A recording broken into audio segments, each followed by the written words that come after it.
모든 문제의 답은 성령님께 있습니다.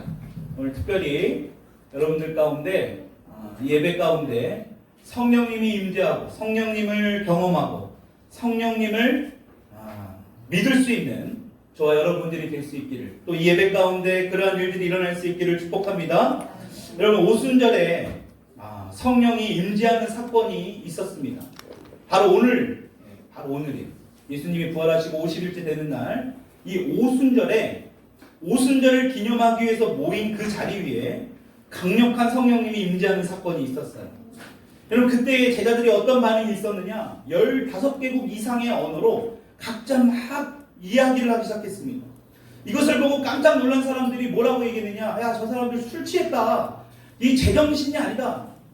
우리가 상상하는 것 이상의 모습으로 전혀 이전과는 보지 못했던 모습을 보니까요.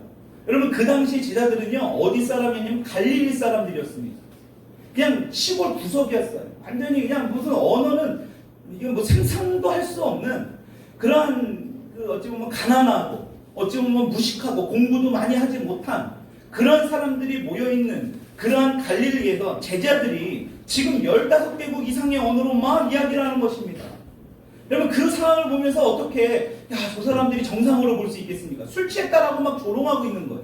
이때 베드로가 설교를 하고 있습니다. 처음에 설교를 하기 전에 어떻게 이해합니까? 야, 아니다. 술 취한 게 아니다. 지금 시간이 몇 시냐? 아침 9시였거든. 아침부터 무슨 술에 취해 있느냐? 이야기하고 있는 겁니다. 그리고 너희들이 지금 외국어를 잘 몰라서 그렇지 지금 외국말로 방언으로 지금 복음을 예수님을 전하고 있다라고 지금 이야기하고 있습니다.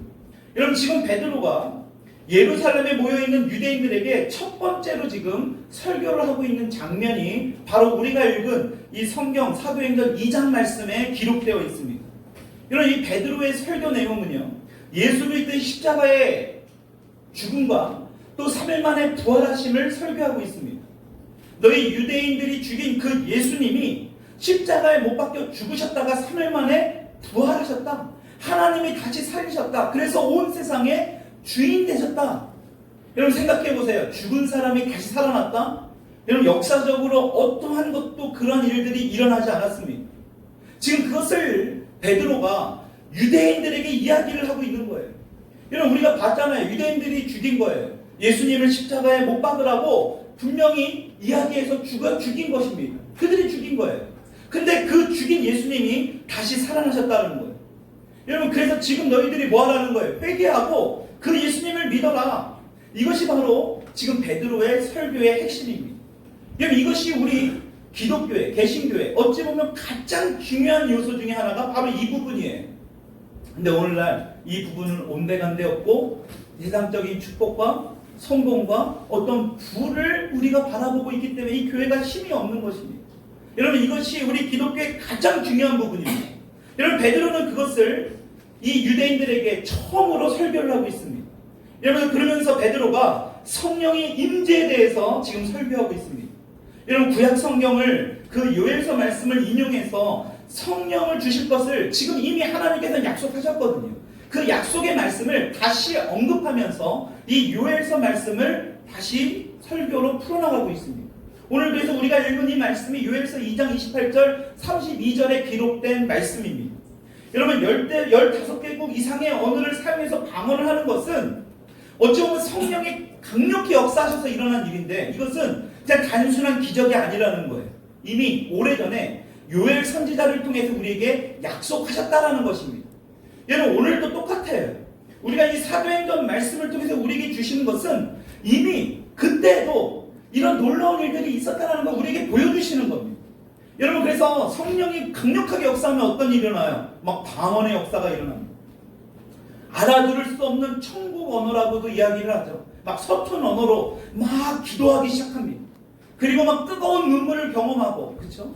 그리고 이제 이전과는 다른 완전히 세상과는 어떤 이전의 모습과는 전혀 다른 모습으로 변해져 있는 것을 우리가 종종 보게 됩니다. 저는 한 가지 정말 바라는 것은 우리 더일랜 교회가 그러한 분들이 좀 많아졌으면 좋겠어요. 정말 다른 것을 바라는 게 아니라 진짜 그런 성령의 역사를 경험하고, 여러분들이 성령을 통해서 막 방언은 뭐 기본이고요. 그런 성령의 역사와 성령의 능력을 마음껏 경험할 수 있는 저와 여러분들이 될 수 있기를 축원합니다. 여러분, 그러면 성령이 우리 가운데 임하게 되면 어떤 일들이 일어나게 되는가? 오늘 이 말씀을 통해서 좀 자세하게 보려고 합니다. 성령이 우리 가운데 임재하면 엄청난 변화가 일어나게 됩니다. 그냥 변화가 아니라 엄청난 변화가 일어나요. 여러분, 성령이 우리 가운데 오신 이유는요, 우리를 변화시키기 위해서 오셨다라는 것입니다. 우리가 지난 시간에도 잠깐 말씀드렸지만, 여러분, 우리가 어떤 시스템, 어떤 프로그램을 의지해서 교회가 변화될 수 있다. 여러분, 그것이 변화될 수 있다면 그렇게 해서 우리가 어떤 시스템, 어떤 프로그램을 막 돌려가지고 교회가 막 변화되는 거예요. 여러분, 그렇게 된다면 성령님이 이 땅에 오실 이유가 하나도 없어요. 여러분, 프로그램과 시스템은 당연히 있어야 됩니다. 그런데 가장 근본이 돼야 되는 건 뭐냐? 성령이 중심이 돼야 돼요. 성령의 역사 가운데 프로그램이 움직여야 되고, 성령이 중심이 돼서 모든 것들의 시스템이 움직여져야 돼요. 근데 이 성령이 빠지게 되면 이것은 뭘까요? 그냥 인간적인 모임에 대해서 그냥 그것으로 끝나고 만다라는 것입니다. 여러분, 우리의 노력으로 변화가 될 수 있고, 우리의 가정이 변화가 되고, 내가 변화가 될 수 있다면 성령님이 이 땅에 오실 필요가 전혀 없습니다. 여러분, 왜요? 이미 하나님께서 우리에게 율법을 주셨어요. 여러분, 율법은 선한 것입니다. 여러분, 율법을 통해서 365가지의 하지 말아야 될 것을 기록되어 있어요. 여러분, 그것을 다 지켜 행하면 우리는 이 땅에서 정말로 잘 살 수 있어요. 아무 문제 없이 살 수 있습니다. 아무런 다툼, 갈등, 어떤 싸움, 어떤 미움, 시기, 질투 이런 것 없이 살 수 있어요. 그런데 하나님께서 주신 이 율법을 우리 인간이 지키는 것이 어떻을까요? 더 힘들어지고 있는 상황이에요. 잘 보십시오. 지금 하나님의 말씀을 보기에는 우리 주변에 너무나 재미있는 것들이 너무나 많아요. 휴대폰만 켜봐도요, 너무나 재미있는 것들이 많습니다. 잠깐 보려고 했던 그 영상 하나가 전부 다 어떻습니까? 다른 것을 또 보게 만들고 또 보게 만들어서 그곳에 그냥 엄청난 시간을 머물게 해요. 왜 그럴까요? 그 어플이, 그 회사가 그렇게 해야지만 돈을 벌기 때문에 너무나 재미진 요소들을 자꾸 그곳에 집어넣고 있습니다. TV 한 번만 켜보십시오. 예전에는 KBS, MBC 그것도 잘 안 나와가지고 말이죠. 안테나를 막 돌려가면서 TV를 봤던 기억이 있지 않습니까? 그럼 요새는 어때요? 그냥 리모컨 하나만 키면 막 100몇 개의 채널들이 막 우주로 쏟아집니다. 하나님의 말씀을 보기가 점점 더 힘들어지고 있는 세상이 지금 오늘날 우리가 살아가는 세상입니다. 어떤 목자가 그런 얘기를 하더라고요. 마지막 때이기 때문에 뭐 휴거가 생겨서 뭐 베리칩을 받으면 안 된다. 여러분, 그러한 이야기들에 너무나 우리가 무서워하고 두려워할 이유가 한 개도 없습니다. 가만히 보면요, 그분들은요, 약간 뭔가 말씀에 맞지 않는 이야기가 너무 많아요. 여러분, 잘 생각해 보세요. 주님이 오실 날이 두려워한다는 것은 무엇일까요? 여러분, 주님이 오실 날은 우리 기쁨으로 맞이해야 돼요. 주님이 오실 날을 두려워한다? 지금 내가 뭔가 잘못하고 있는 거예요. 여러분, 이런 예가 있습니다. 우리 부모님이 있는데 열심히 집에서 공부하고 있는 모습으로 있다고 생각해 보세요. 근데 내가 공부하지 않아. 그러면 이 아이는 어떨까요? 계속 전화합니다. 집에서. 엄마, 몇 시에 들어와? 몇 시에 오는지 왜 궁금할까요? 내가 게임을 하거나 딴짓을 하기 때문에 엄마가 올 때쯤 돼서 공부하는 척 해야 되니까. 몇 시 와? 몇 시 와? 계속 물어보게 됩니다. 여러분, 진짜 내가 공부를 한다면 엄마가 몇 시에 오든 언제 오든 그것은 중요하지 않아요. 여러분, 우리 주님도 똑같아요. 저와 여러분들이 말씀과 기도로 예배 생활 잘하면요, 주님이 언제 오는지 중요하지 않아요. 근데 어떤 사람들이냐, 죄가 있고 문제가 있는 사람들, 자꾸 뭔가 현혹시켜서 뭔가 이득을 취하려는 사람들, 그런 거에 잘 깨있는 사람도 있더라. 보면 거기에 재산 다 탕진하고 시간 다 자녀들 다 뺏기고 막 그렇죠. 그게 지금 이단들의 행태 아니겠습니까? 저와 여러분들이 그렇게 빠질 수도 있어요. 그러니까 뭐예요? 말씀을 제대로 분별해야 된다는 것입니다. 여러분, 이렇게 주님은 우리에게 율법을 주셨어요. 근데 그 율법이 선함에도 불구하고 그 율법을 지킬 힘이 없습니다. 그래서 우리 가운데 성령을 주셨어요. 율법을 잘 지키고 살라고 했는데 그 율법을 지키는 게 불가능했기 때문에 우리 주님께서는 뭘 하시느냐? 우리에게 성령을 주셨다는 것입니다. 다시 말해, 우리의 노력으로, 인간의 노력으로 할 수 없는 것들이 있기 때문에 성령을 주신 거라는 것입니다. 오늘 우리가 읽은 말씀 2장 21절의 말씀 우리 다시 한번 읽어볼까요? 시작! 누구든지 주의 이름을 부르는 자는 구원을 받으리라. 여러분 보십시오.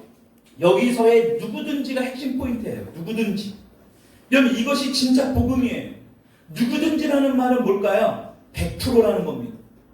여러분 100%가 되기 위해서 어떻게 되느냐? 성령이 우리 가운데 임재하셔야 된다는 것입니다. 예외가 없다라는 거예요. 누구든지.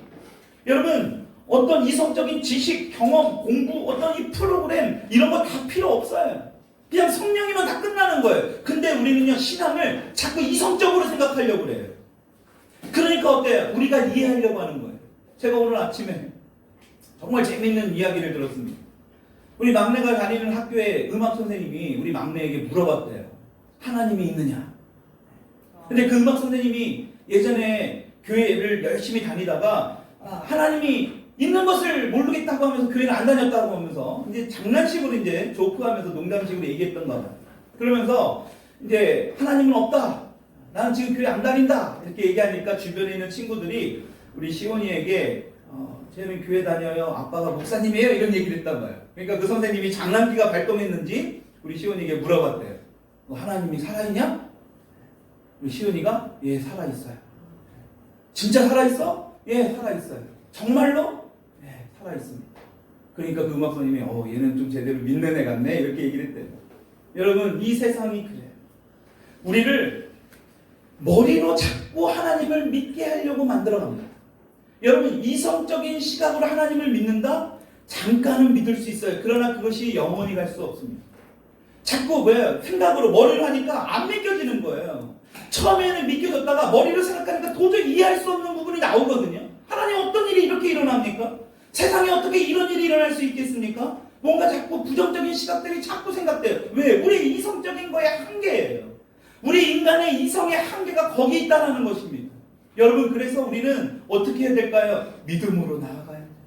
우리가 할 수 있는 건 뭘까요? 말씀을 붙드는 우리 가운데 뭐가 있다고요? 성령님이 임재하셔야 된다는 거죠. 여러분 왜 교회가 힘이 없습니까? 예수 그리스도를 알지 못하는 자들이 처음에 교회 와서 예수를 믿고 기도하고 예배하다가 뭘 해야 됩니까? 성령을 받아야 돼요.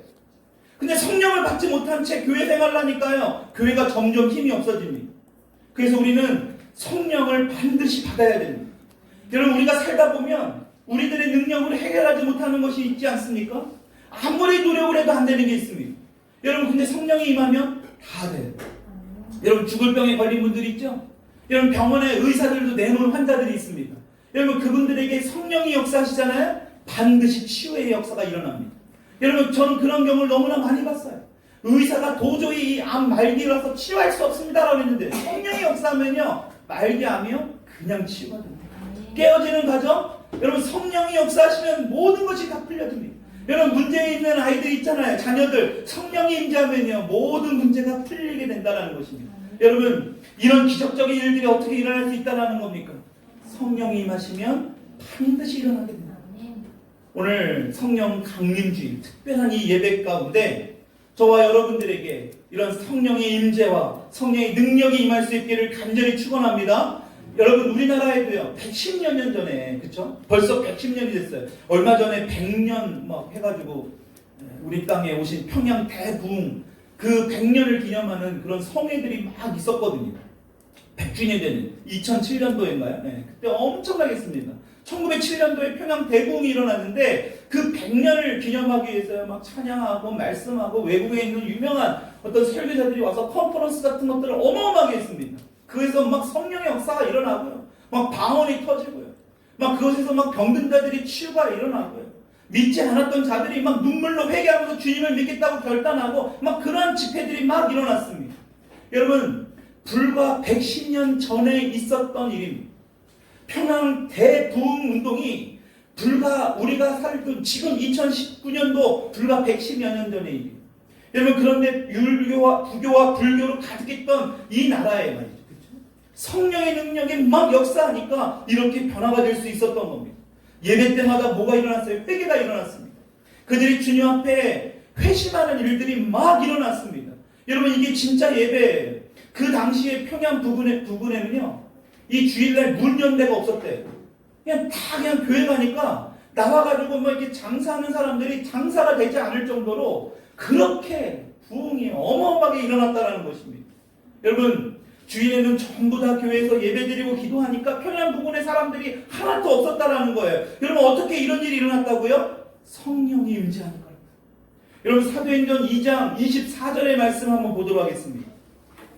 우리 같이 한번 읽어보겠습니다. 시작. 하나님께서 그를 사망의 고통에서 풀어 살리셨으니 이는 그가 사망에 매여 있을 수 없었음이라. 여러분 후반절을 보니까 예수께서 십자가에 죽으시고 부활하신 이유를 설명하고 있어요. 십자가에서 죽으시고 부활하신 이유가 뭐래요? 사망에 매여 있을 수 없습니다. 그가 사망에 매여 있을 수 없습니다. 그가 누구일까요? 예수님이에요. 예수. 사망에 매여 있을 수 없었다. 여러분 예수님께서 사망에 매여 있을 수 없어서 그 사망 권세를 이기시고 부활하셨다라고 이 사도 베드로가 설교하고 있는 겁니다. 여러분 우리 인생 가운데도 사망에 매여 있는 경우가 너무나 많이 있어요. 그렇죠? 사망에 매여 있다는 말이 뭘까요? 마귀에 잡혀 있다는 거예요. 어둠에 잡혀 있다는 것입니다.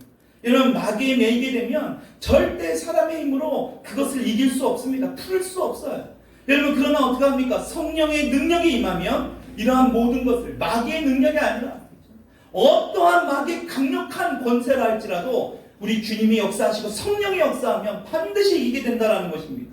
여러분 이 설교는요 구약 성경에 나오는 요엘서 2장을 인용해서 지금 사도 베드로가 하고 있습니다. 2장 27절의 말씀을 우리 다시 한번 읽어보겠습니다. 같이 한번 읽어볼까요? 시작. 하나님의 말씀하시기를 말세에 내가 2장 17절입니다. 시작. 하나님의 말씀하시기를 말세에 내가 내 영을 모든 육체에 부어드리니 너희 자녀들은 예언할 것이요 너희의 젊은이들은 환상을 보고 너희의 늙은이들은 꿈을 꾸리라. 아멘. 여러분 이렇게 성령이 우리에게 임하면 세 가지 현상이 일어난대요. 그렇죠? 여러분 첫 번째 어떤 현상이 일어난대요? 성령이 임하면 자녀들이 예언한대요. 자녀들이 예언한다. 다시 말하면 자녀들이 변하게 된다는 것입니다. 여러분 먼저 17절에 이 말씀에 자녀들이 예언하게 된다는 말이 뭐냐? 우리는 예언하면 뭔가 이 미래를 점치는 듯한 것으로 이야기를 합니다. 여러분 절대 그게 아니에요. 잘못된 해석입니다. 우리는 그래서 예언하면 막 그건 점집, 무당집 가면 꼭 그게 있잖아요. 예언, 뭐 신유, 그냥 그런 게 있어요. 그렇죠? 그런 것 때문에 우리 예언하면 자꾸 그런 식으로 생각해요. 무당처럼 미래를 점치고 미래를 알 수 있고. 여러분 미래를 알면 어떻게 할 건데? 뭐 로또 살라고요? 미래를 알아서 여러분들이 할 수 있는 게 뭘까요? 여러분 미래를 알려줘도요 못합니다. 여러분 미래를 알려주고 있는데도 여러분들이 지금 못하고 있는 모습들이 있잖아요. 어떤 모습이에요? 성경에서 말씀하고 있는 거예요. 하나님이 우리의 미래에 대해서 이미 말씀해 주셨어요. 근데도 여러분들은 그 예언의 말씀을 제대로 못 받아들여요. 미래를 알아도 못한다니까요. 여러분 그러니까 무당 찾아가봤자 그거 조금 한 날, 며칠, 한 달, 1년 그거 알아봤자 우리의 삶은 절대 바뀌어질 수 없습니다. 여러분 여기 성경에 나오는 이 자녀들은 예언하다, 예언할 것이요. 이 예언하다라는 뜻이 뭐냐면 원어의 뜻에는 우리가 미래를 점치다라는 그런 뜻이 아닙니다. 예언하다라는 뜻이 뭐냐? 하나님의 계시의 말씀을 말을 하다라는 겁니다.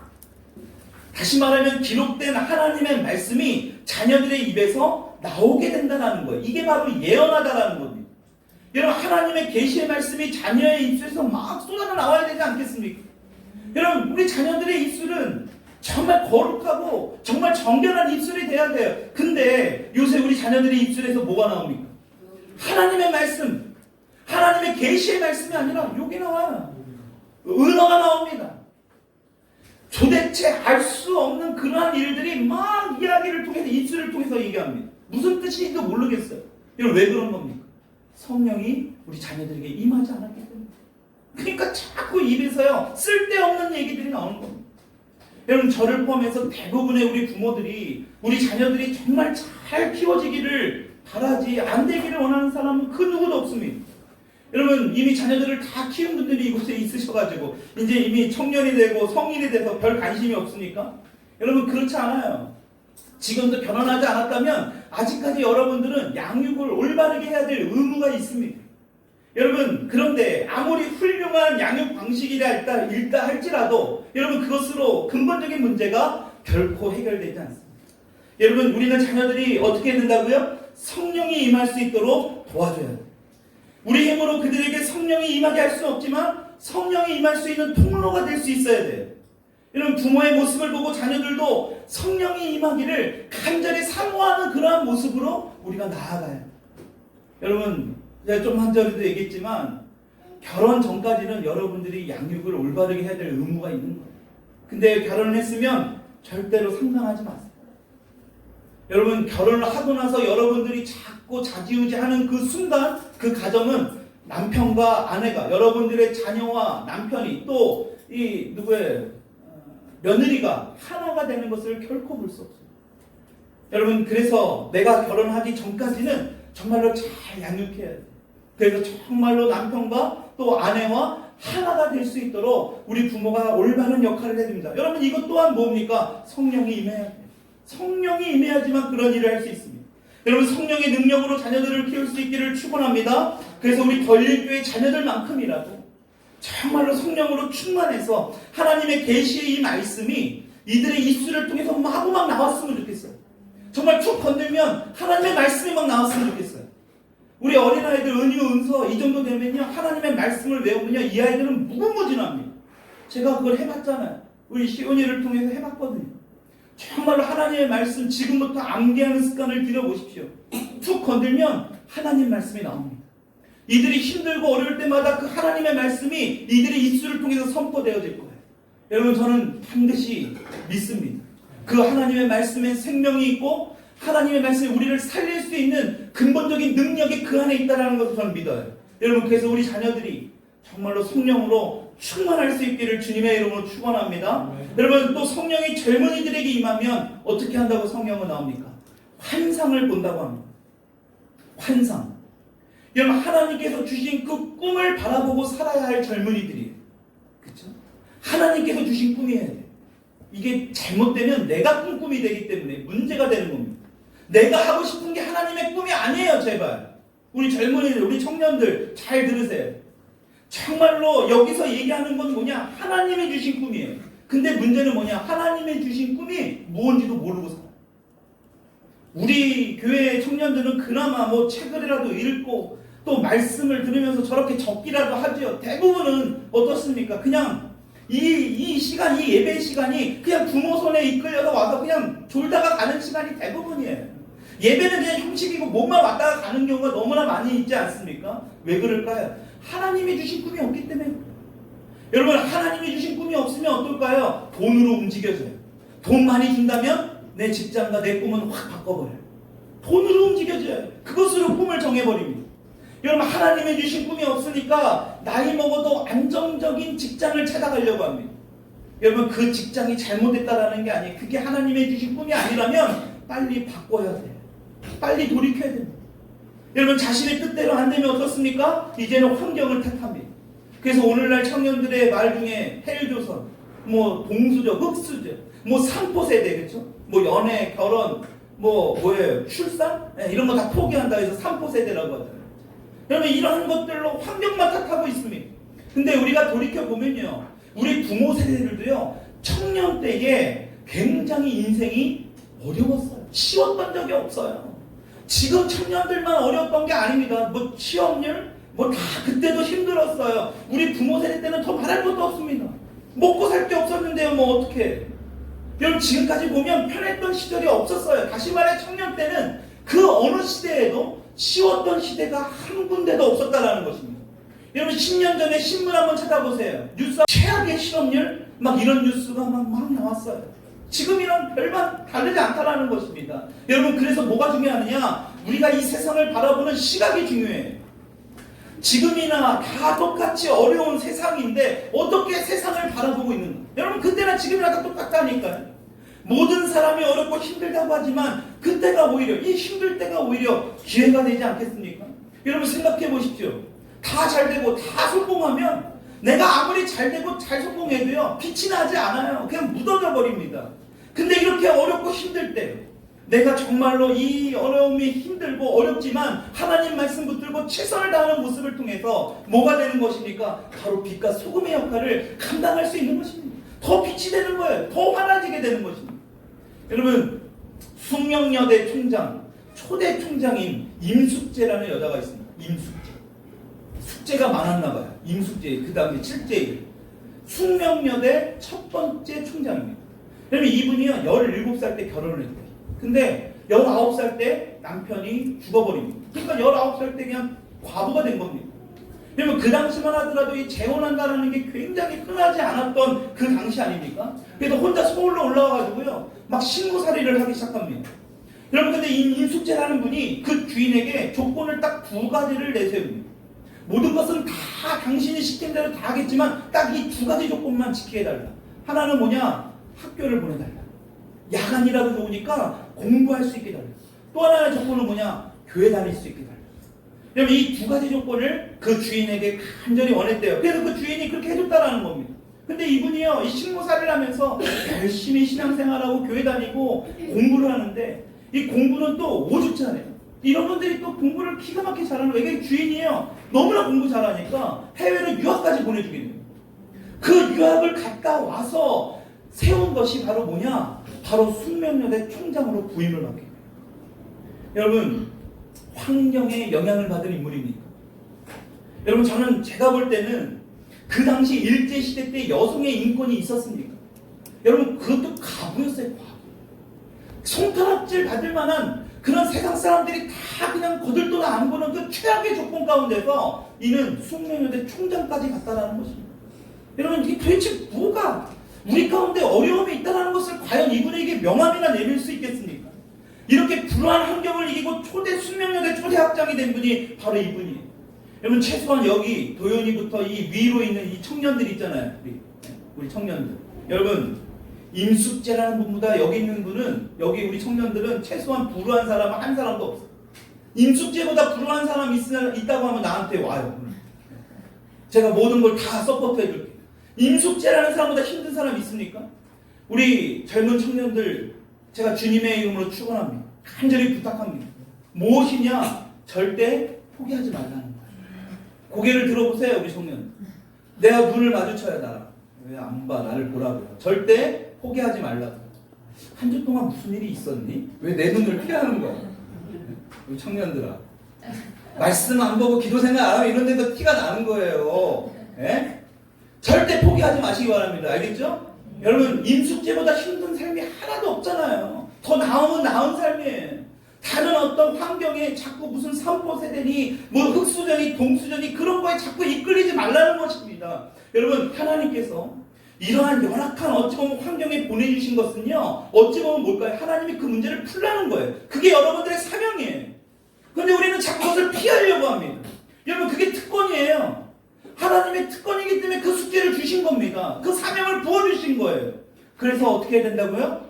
성령을 사모해요. 성령이 임재하기 원해요. 여러분들의 힘으로 도저히 할 수 없습니다. 그래서 어떻게 해야 될까요? 성령을 받아야 돼요.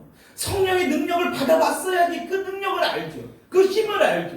여러분, 성경은 분명히 말씀합니다. 우리가 지난주에 사도 바울이라는 영화도 봤잖아요. 5시간이고 대사가 긴 영화라서 몇몇 분들 빼고는 다 좋으시더라고요. 저도 좀 따분하고 지루하긴 있더라고요. 여러분, 근데 그 사도 바울의 핵심이 뭡니까? 여러분, 그런 열악한 가운데서도 그들은 어떻게 합니까? 성령님을 철저하게 의지합니다. 성령 세례 받은 이후에, 오늘 우리가 읽은 이 성령 세례 이후에 그 말씀이에요. 그 일어난 일들입니다. 초대교회에 있었던 일들이에요. 충격적인 거 보셨죠? 사람을 그냥 화형을 시키잖아요. 그냥 화형을 시키는 게 아니라 뭘로 합니까? 등잔불로 그냥 가로등으로 대용하는 겁니다. 기름 부어가지고 그냥 불을 붙여버리잖아요. 밤거리에 환하게 만들려고 사람을 시체로 만듭니다. 예수님을 믿는다는 그 하나만. 여러분, 이런 것을 어떻게 이기고 예수를 믿는다라고 이야기할 수 있겠습니까? 내 힘으로 할 수 없어요. 성령의 능력이 있어야 됩니다. 우리 청년들 다시 한번 강구합니다. 성령 임재하고 성령이 내 안에 있기를, 성령이 내 안에 충만하게 역사하시기를 간절히 바랄 수 있기를 축복합니다. 마지막으로 성령이 늙은이들에게 임하면 어떻게 한다고요? 꿈을 꾸게 된다라는 거예요. 우리나라 성경은 이걸 늙은이로 또 해석을 해버렸어요. 여러분, 이 원어를 보면요, 뭐냐, 나이가 많은, 젊은 사람보다 나이가 더 많은 어떤 어른, 이런 뜻입니다. 물론 이 늙은이라는 말도 틀린 말은 아니지만 어른이라는 말이 사실은 조금 더 맞아요. 여러분, 그래서 우리는 흔히 이런 말을 많이 합니다. 이 늙은이라는 것을 보니까 자꾸 우리는 늙은 이것을 이미지를 떠올리거든요. 절대 그렇지 않습니다. 여러분, 우리가 흔히 이런 얘기들 많이 하죠. 작년 같지 않아. 40대가 되니까, 50을 먹으니까. 뭐 이렇게 나이를 먹으니까 뭐 옛날 같지 않아. 막. 여러분 이 말을 왜 합니까? 의욕을 상실한 거예요.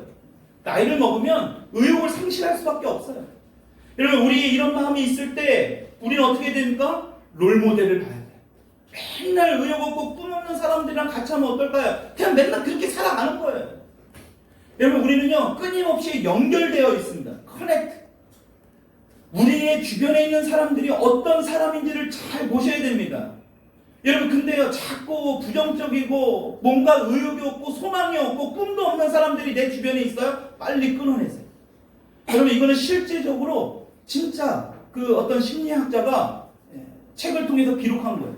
이분이 수년 동안 그 동네에 모여 사는 사람들과 그 동네에서 서로 친한 사람들을 막 추적한 거예요.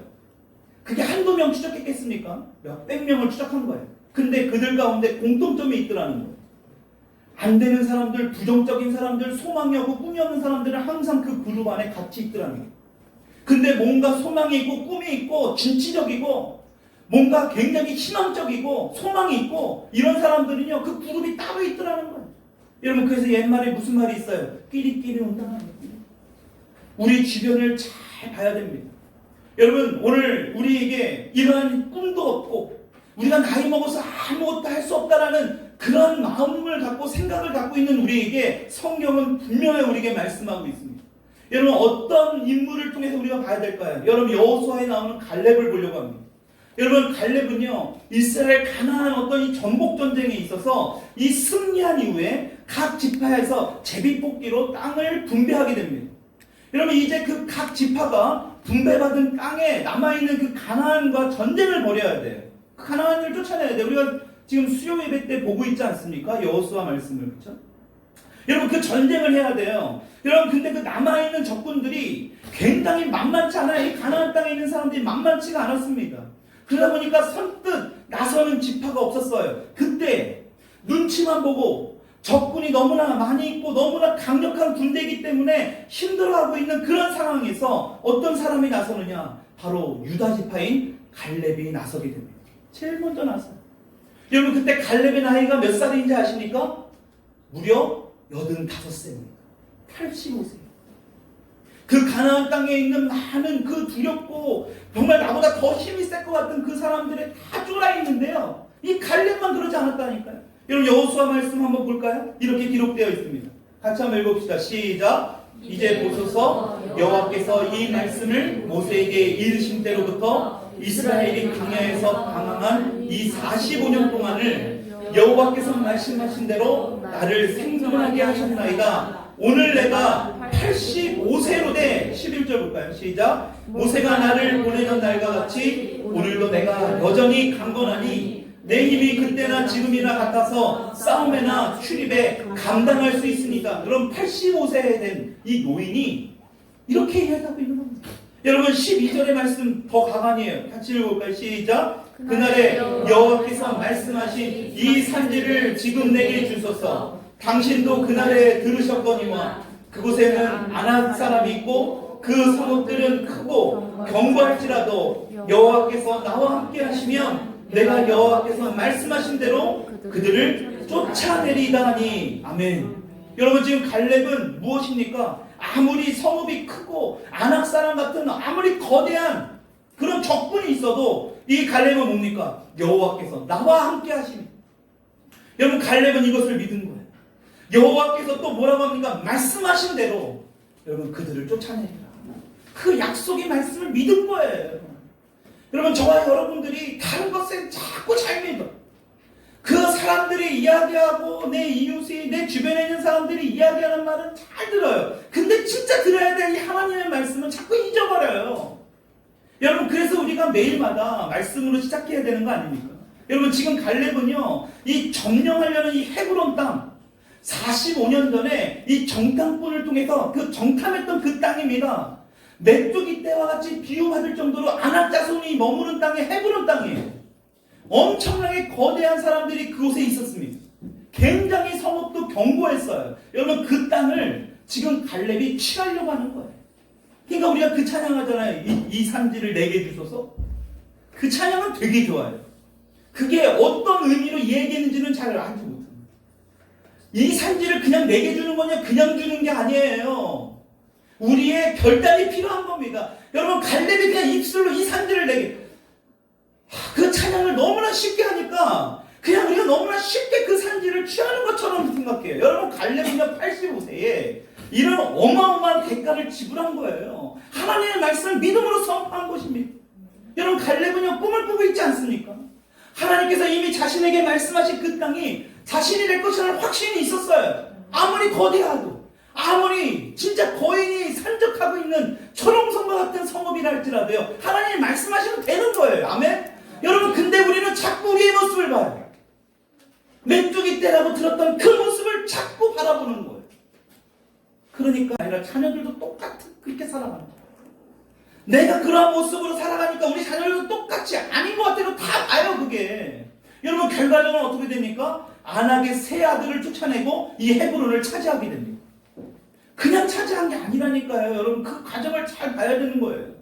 여러분, 결국 그 유다 지파의 갈렙의 꿈을 통해서 어떤 일이 일어나는지 아세요? 더 중요한 일이 일어납니다. 이 헤브론 땅이 훗날에 너무나 여러분들이 잘 알고 있는 유다 지파인 이 다윗이 이곳에서부터 7년 6개월 동안 왕이 됩니다. 여러분, 그러니까 열매는요 그냥 맺어지는 게 아니에요. 이 갈렙이 심은 대로 누가 거두어와요? 이제 다윗이 거두게 되는 거예요. 여러분, 지금 무엇을 심습니까? 여러분들이 갈렙이 심은 이 헤브론 땅의 이 씨앗이 훗날 다윗이 열매를 거둔 것처럼 지금 여러분들이 하나님 나라를 위해 심는 게 있습니까? 여러분, 반드시 여러분들의 자녀들이 그것을 취하게 된다는 거예요. 여러분, 성경은 분명하게 말씀하고 있습니다. 심은 대로 거두게 된다는 것입니다. 여러분, 나이에 연연하지 마십시오. 여러분, 오늘 이 아브라함도요 75세에 갈 바를 알지 못했다고 그랬어요. 여러분, 이 모세도 80세부터 일을 하기 시작했습니다. 자꾸 우리 숫자에 연연하지 마세요. 그 나이는 숫자예요. 여러분, 나이 때문에 연연하고 머뭇거리고 있습니까? 내 나이가 벌써 이만큼인데 하나도 이뤄놓은 게 없다고 생각하세요? 여러분, 그건 여러분들의 생각이에요. 성령이 임하게 되면 우리 어른들도, 우리 늙은이들도 하나님의 주신 그 꿈을 바라볼 수 있게 된다는 것입니다. 여러분, 그래서 우리 가운데 성령이 임해야 돼요. 말씀을 정리합니다. 여러분, 오늘 우리 교회를 다니고 있지만 아직 성령을 받지 못한 분들이 있을 거예요. 여러분, 그래서 사모해야 돼요. 성령은요 하나님의 영이에요. 보혜사 성령님이라고 합니다. 우리를 돕는 분이에요. 우리가 막 부리는 분이 아니라 우리를 도와주시는 분이에요. 그분은 정말 좋으신 분입니다. 한 번 있다가 잠시 머무르고 그냥 떠나가는 그런 분이 아니라 뭐라고 합니까? 우리가 이 땅에 있는 동안 영원토록 함께 하시는 분. 우리가 이 땅에 있는 동안 계속 우리와 함께 하시는 분. 오늘 우리 예수님께서 십자가에 못 박히시고 부활하신 이후에 우리에게 찾아오셔서 약속하셨던 그 성령님이 임하신 날이 바로 오늘이라는 것이에요. 여러분, 예수님께서는요 이 제자들에게 뭐라고 말씀하십니까? 예루살렘을 떠나지 말고 기다리래요. 그 약속하신 것을 기다리래요. 여러분, 그래서 우리는 기다려야 돼요. 우리는 계속해서 성령님이 우리 가운데 임재할 때까지, 우리가 저와 여러분들이 성령님을 체험할 때까지, 성령님이 내 안에 임재할 때까지 우리는 어떻게 해야 될까요? 기도해야 돼요. 말씀 붙들어야 돼요. 오늘 이 시간에 여러분들 가운데 성령이 임할 수도 있어요. 여러분, 그것을 믿어야 됩니다. 아멘. 여러분, 그 성령의 충만함을 갖고 우리 젊은이들 기도해야 돼요. 우리 자녀들 꿈을 꿔야 됩니다. 예언을 해야 돼요. 우리 젊은이들도 하나님이 주신 그 꿈을 가져야 돼요. 성령이 임하게 해달라고 우리 어른들도, 우리 늙은이들도 기도해야 될 줄 믿습니다. 어떻게 해달라고요? 성령이 충만하게 임하게 해달라고. 우리 같이 이 시간 기도하길 원합니다.